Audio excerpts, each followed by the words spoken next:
प्रभु यीशु मसीह के नाम में आप सभी को जय मसीह की मैं स्वागत करता हूं आप सभी का मेरे साथ इस प्रेयर मीटिंग में जुड़ने के लिए। तो इस प्रेयर मीटिंग में लास्ट तक मेरे साथ बने रहें, क्योंकि जिस खुदा बाप ने हमें आज का दिन, बीती हुई रात, इतने सालों से हमें संभाल कर रखा, उस खुदा बाप के लिए हम वक़्त नहीं निकालते।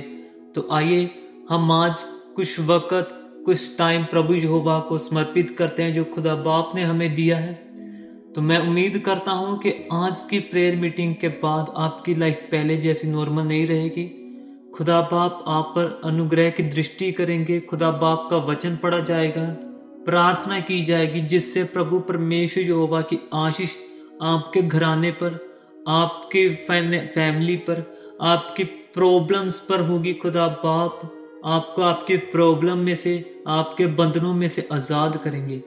हम प्रभु यहोवा का धन्यवाद करेंगे जिस खुदा बाप ने हमें इतना समा दिया।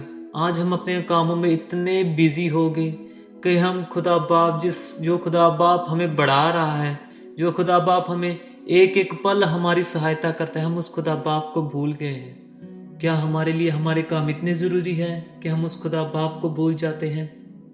क्या खुदा बाप का वचन हमारे लिए ज़रूरी नहीं है? आज हम कितनी सारी किताबें पढ़ते हैं, कितनी सारी यूट्यूब पर वीडियो देखते हैं, इंस्टाग्राम स्क्रॉल करते हैं, तो क्या हम इस प्रभु यहोवा के वचन के लिए हम 10-15 मिनट नहीं निकाल सकते? खुदा बाप का धन्यवाद करेंगे। इस वीडियो में प्रभु यहोवा का रोजाना वचन पढ़ा जाता है। खुदा बाप उत्पत्ति से हमने शुरू किया है, आज हम उत्पत्ति 11 बाप तक पहुंच गए। खुदा बाप के साथ हमने कितना सफर तय किया। क्या आपने कभी सोचा क्या हम इतने योग्य थे? अगर हम अपनी लाइफ को देखें तो हमने वचन नहीं पढ़ा इतना। मैंने आज तक इतना वचन नहीं पढ़ा था खुदा बाप के नाम में। आज उत्पत्ति 11 खुदा बाप के द्वारा मैं इतना वचन में बढ़ गया हूँ। उस खुदा बाप का धन्यवाद करेंगे कि आप भी मेरे साथ जुड़ गए। उस प्रभु यहोवा का धन्यवाद करेंगे जिस खुदा बाप ने हमें संभाल के रखा है। उस प्रभु यहोवा का धन्यवाद करेंगे जिसने हमें इतने योग्य बनाया है कि आपकी फाइनेंशियल कंडीशन को उसने सुधारा, आपकी फैमिली को सही सलामत रखा। क्या आपने कभी अपनी फैमिली की ओर देखा? क्या आपने कभी अपनी लाइफ की ओर देखा कि कहां कहां प्रभु यहोवा ने आपको संभाला? कहीं कितनी बार आप हारे, लेकिन फिर भी प्रभु यहोवा ने आपका साथ नहीं छोड़ा। आप खत्म हो चुके थे, फिर भी प्रभु यहोवा ने आपको योग्यता से भरा। जिसके आप योग्य भी नहीं थे, प्रभु यहोवा ने आपको वो कामों में डाला। सो एवरीथिंग जो भी हमें मिलता है प्रभु यहोवा के द्वारा ही मिलता है, चाहे डायरेक्टली चाहे इनडायरेक्टली। लेकिन प्रभु यहोवा हमें हमेशा अपनी दृष्टि में रखते हैं। खुदा बाप की नजरें सदा हमारी ओर रहती है। सो उस प्रभु यहोवा को कभी ना भूलें। आइए हम आज की प्रार्थना करेंगे वचन पढ़ने से पहले, वचन के लिए, और खुदा बाप का धन्यवाद करेंगे आज की प्रेयर में। Hallelujah hallelujah hallelujah hallelujah hallelujah hallelujah hallelujah. तारीफ तारीफ तारीफ तारीफ तारीफ तारीफ तारीफ तारीफ तारीफ तारीफ। ऐ मेरे पिता प्रभु परमेश्वर यहोवा, मैं धन्यवाद करता हूँ आपका मेरे इस चलते हुए सांसों के लिए। खुदा बाप मैं आपका धन्यवाद करता हूँ मेरे एक एक माइक्रो सेकंड जिनमें मैं जी रहा हूँ। खुदा बाप आपका धन्यवाद हो मेरे प्रभु परमेश्वर। खुदा बाप हम इतने योग्य नहीं थे, हमारी फाइनेंशियल कंडीशन जब डाउन थी, यहोवा आपने हमारा साथ दिया। यहोवा जब मेरे रिश्तेदार, जब हमारे रिश्तेदार, जब हमारे सखे संबंधी जब हमसे मुंह फेर गए थे, तो आपने हमारा साथ दिया। खुदा बाप आज का जो समा हमने आपके लिए निकाला है, यहोवा आपके चरणों में यहोवा आज ये समा आपके लिए समर्पित करते हैं। खुदा बाप आज स्पेशल मीटिंग यहोवा आपके लिए, आपके धन्यवाद के लिए करते हैं प्रभु यहोवा, कि यहोवा आपने हमें इतने योग्य बनाया कि यहोवा हम आपके सामने बैठ सके, यहोवा आपका धन्यवाद कर सके। खुदा बाप यहोवा हमारी फैमिली को सही सलामत रखने के लिए खुदा बाप आपका धन्यवाद कि यहोवा आपने हमारी हर पल हर वक्त रक्षा की। पर खुदा बाप हमने आपको नजरअंदाज किया, पर यहोवा आप हमेशा मेरे साथ रहे, मेरी फैमिली के साथ रहे, मेरे प्लान्स में मेरी मदद की। मैं फाइनेंशियली कंडीशन में डाउन हो गया था, पर यहोवा आपने मुझे सहारा दिया। मेरे पिता प्रभु परमेश्वर, आज प्रभु यीशु मसीह के नाम में हर एक बंधन टूटेगा।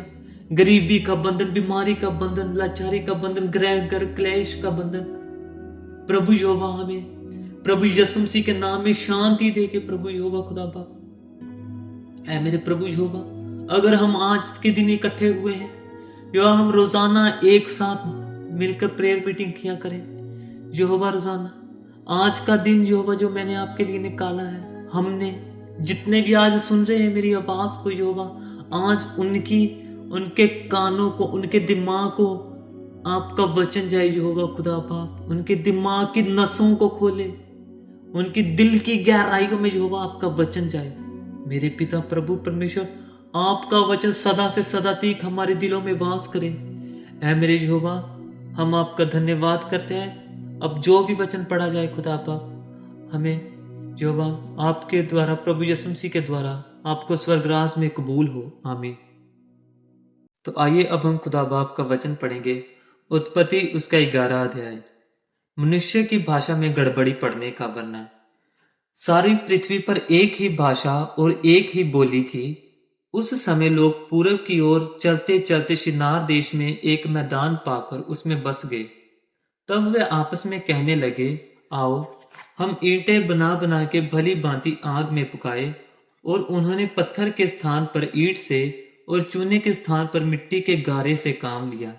फिर उन्होंने कहा, आओ हम एक नगर और एक गुम्मट बना ले, जिसकी चोटी आकाश से बातें करें। इस प्रकार से हम अपना नाम करें। ऐसा ना हो कि हमको सारी पृथ्वी पर फैलना पड़े। जब लोग नगर और गुम्मट बनाने लगे, तब उन्हें देखने के लिए यहोवा उतर आया। फिर यहोवा ने कहा, मैं क्या देखता हूं कि सब एक ही दल के हैं और भाषा भी उन सब की एक ही है। और उन्होंने ऐसे ही काम भी आरंभ किया। और अब जो कुछ वे करने का यत्न करेंगे, उसमें से कुछ भी उनके लिए अनहोना ना होगा।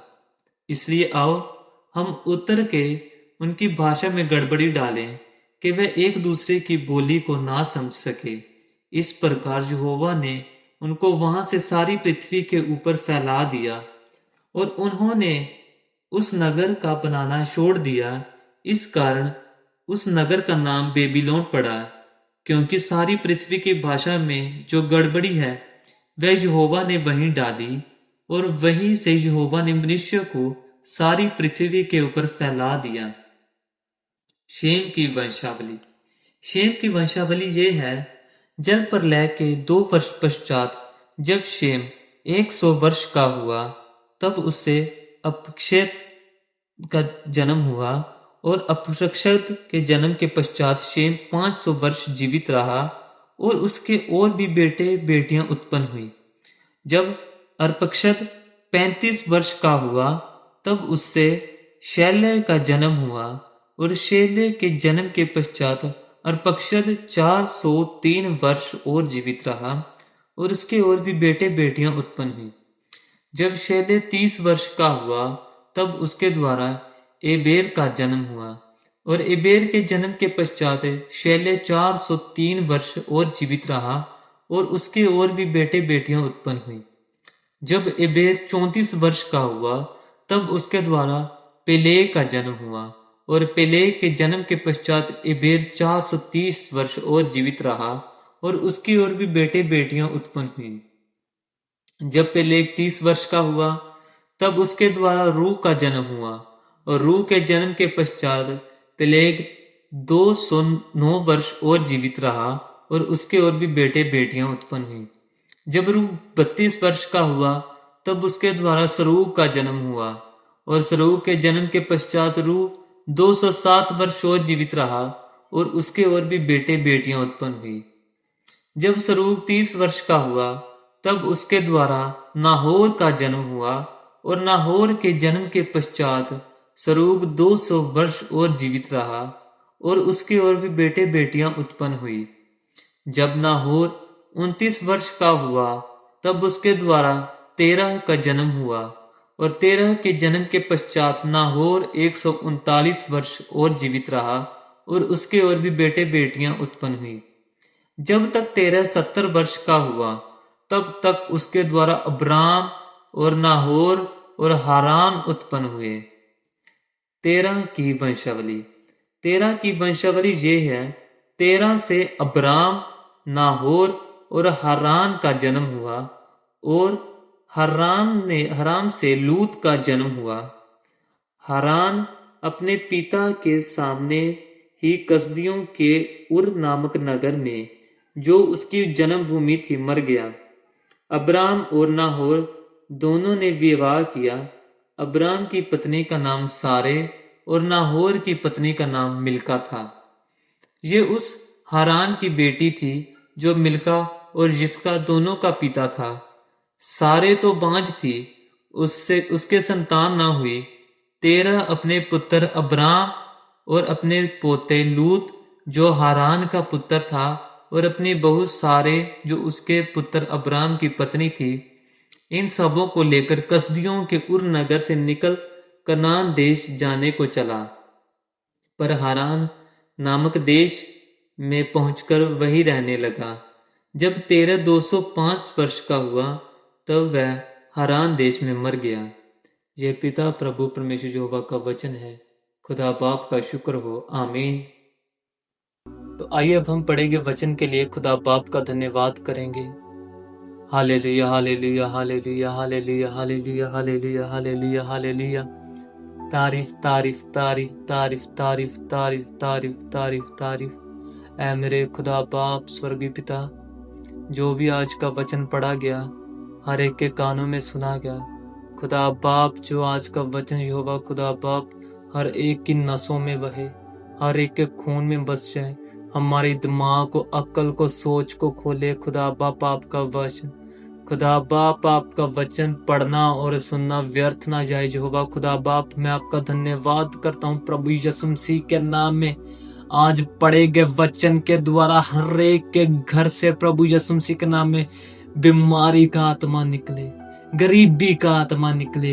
यहोवा पिता प्रभु परमेश्वर, जो भी उनके घरों में बंधन है प्रभु यीशु मसीह के नाम में आज उनके घरों में से बुराई का आत्मा निकले। आज उनके घर में प्रभु यीशु मसीह के नाम में शांति आए। प्रभु यीशु मसीह के नाम में हर एक के घर से बीमारी निकले, हर एक के मन को बदलना खुदा बाप, हर एक को रोजाना वचन पढ़ने के योग बनाना प्रभु यीशु मसीह के नाम में। प्रभु यीशु मसीह के नाम के द्वारा ही हमें आशीष और बरकतें मिले, हमें चंगाई मिले प्रभु यीशु मसीह के नाम में। ऐ मेरे पिता प्रभु यहोवा खुदा बाप, हम आपका धन्यवाद करते हैं स्वर्गीय पिता कि पिता प्रभु परमेश्वर हमें योग्यता से भरने के लिए आपका धन्यवाद हो। यहोवा हम दुआ मांगते हैं प्रभु यीशु मसीह के नाम में। यहोवा हमारी फाइनेंशियली कंडीशन को सही करना, हमें पिता प्रभु परमेश्वर आत्मिक तौर पे बलवंत करना, हमें पवित्र आत्मा के द्वारा पिता प्रभु परमेश्वर हमारे वचन पिता प्रभु परमेश्वर हमारे दिमाग में, पवित्र आत्मा के द्वारा हमारा चाल चलन हो, पवित्र आत्मा के द्वारा हमारे काम किए जाए।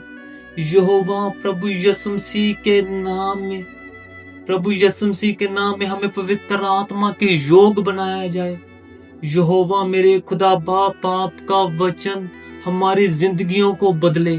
हर एक जो भी मेरी आवाज सुन रहा है, जिन्होंने भी आज का वचन सुना, हर एक की जिंदगी को प्रभु यहोवा का वचन बदले।